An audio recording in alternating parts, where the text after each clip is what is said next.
Thomas, Bill, gentlemen, congratulations. You have made it forward into the third and final round of our first knife fight. Now it's down to the two of you. You guys are gonna battle it out in this forge for 6 hours. This is gonna ultimately end with one of you leaving here with the title of Forge and Fire Champion, carrying a check for $10,000. In this final 6-hour round, we want you to build this. This very wicked fighter was made by none other than Forge and Fire Super Champion Colin Sage. Woo! We want you to recreate Colin's blade as closely as possible. Your time starts now. I'm Bill Piles. I'm from Oxford, Ohio. Been bladesmithing for about 4 years now. My wife supports this hobby, but does refer to herself as a forge widow. It's because I've been spending a lot of time in the forge practicing for this competition. As long as I get to hear Doug Markitis say it will kill, I'm totally good. First plan of action is to weld up 2 separate billets of the Damascus steel. These forge welds on these Damascus billets go perfect piece of cake. I'm getting the Damascus drawn out. I think really I'm ahead of the clock. Bingo! With the 2 billets, they've got to be drawn out to the same length and the same width as your ADCR V2. Bill's setting the welds on his Damascus sand my billet now. I'm very happy with the welds. They seem to be sticking together very well. Coming through. Now I have to turn it into a knife. I'm kind of getting the shape I want, not the perfect shape that I need to recreate. Freaking ugly. But it's drawing out well. I'm getting the proper length I need. I've got the proper width I need. I start really feeling comfortable with it. I need to quench this thing. Into the oil, feels fine. If it's a perfect world, you quench your blade, comes out beautifully straight. In my world, mine comes out looking like some type of pasta. I have to get the warp out of it. I break it. Man, look at the torque that Bill's putting on his blade. I do not get all the warp out, but I don't have time to even try to grind it out. I am not aiming for pretty at this point. I'm just aiming for done. My next step is to get the handle fit up. Now we're good. Next, I decided to go with a piece of brass for the pommel. He's getting pretty close to having a fully formed Colin blade. The pommel's the easiest part, so Bill should be on the home stretch here. Get everything all epoxied up, start cranking the nut down. Oh, and it snapped off. Oh, no. I am in absolute panic mode. How am I gonna do this? What are the fixes right now? Weld another piece on, just don't quench it in water. Everything for the handle's totally reusable. Go back over, weld a new piece of all thread. Let it cool this time. Bill got the weld done and bypassed the water bucket this time. Nice. Start putting that nut on. Oh my God, I think that'll work. I've got the base of a handle together. I just have to shape it now. My name's Thomas Franklin. I'm 34 years old. I've been smithing for 3 years. I really enjoy cooking, so I always had kind of a thing for chef's knives. And then my wife was like, hey, why don't you try to make a few? And here we are. I see my steel's hot, so I gotta go set my welds. Starting over in this challenge would be the worst catastrophic event to happen. Luckily, my welds look good, and I'm moving forward with the sand mine construction. Now my sand mine billet is welded together. I can start profiling the shape. It's a real difficult build because you gotta leave enough mass to spread the tip out. I start to feel my arms get tense. My fingers are starting to cramp.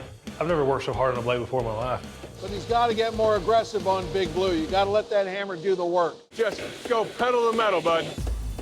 I may be exhausted, but I have to keep telling myself, don't give up, just keep going. I gotta get it quenched now, and I gotta move on to other things. The quench is the critical step in the blade making process. It can make or break you. Oh, there you go. Quench you now. Go for it. Especially sand mine. Sand mine can delaminate and pop apart. So I've got all these bad thoughts in my head about what's gonna happen in the quench.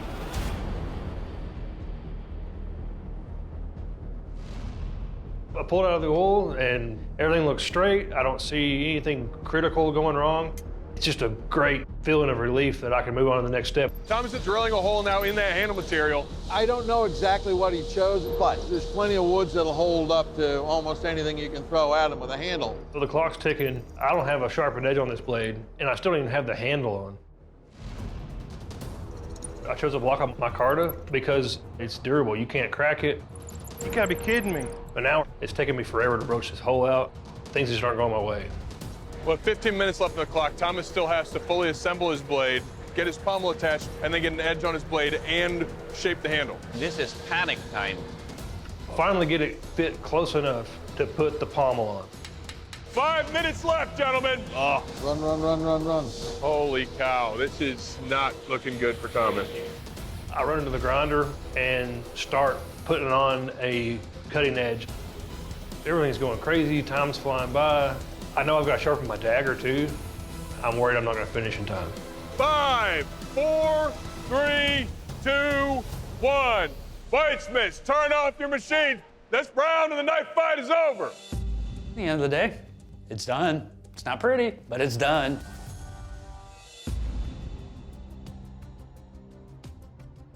Well, bladesmiths, it's time to take your weapons and pick a fight. This is the dynamic kill test.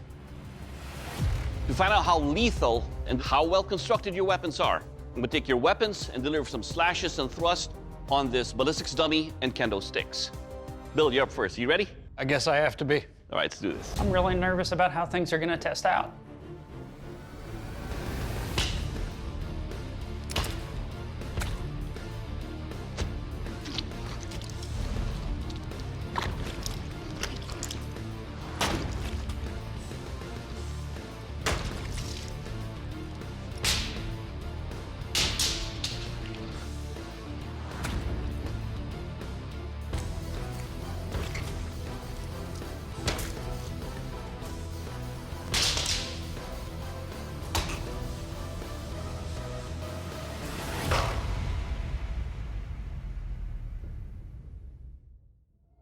All right, Bill, let's talk about your weapons.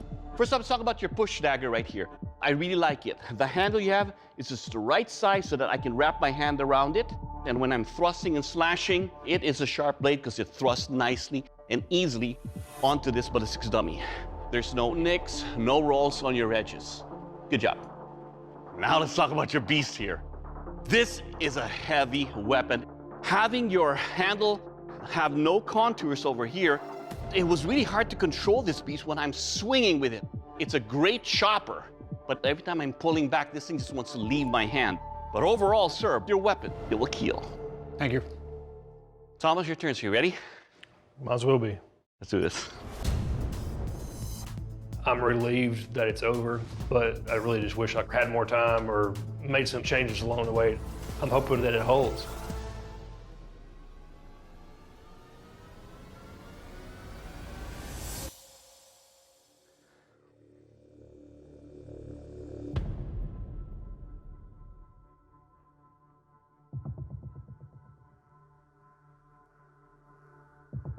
So many hot spots, it's already digging into my hand, especially here, look.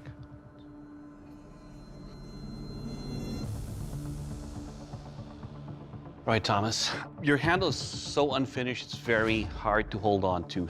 And the minute I grab onto it, there are sharp edges all over. The guard, especially the spacers that you have here, the minute I grab onto that, it's already digging into my hand. If I start swinging this, I'm gonna tear my hand apart. And because of that, I cannot test your blade fairly against your opponents. I understand. Well, Thomas, unfortunately, due to the unfinished nature of your handle and the inability to test it fairly against Bill's, our judges have issued a vote of no confidence. For that reason, your time in this forge has ended. I'm gonna have to ask you to please step off the forge floor. Congratulations. Thank you, Tom. Thank you, Thanks, Thomas. man. Nice one. Well, Bill, you just won the first ever Forged in Fire knife fight, man. You got a check for $10,000. Congratulations. Yes.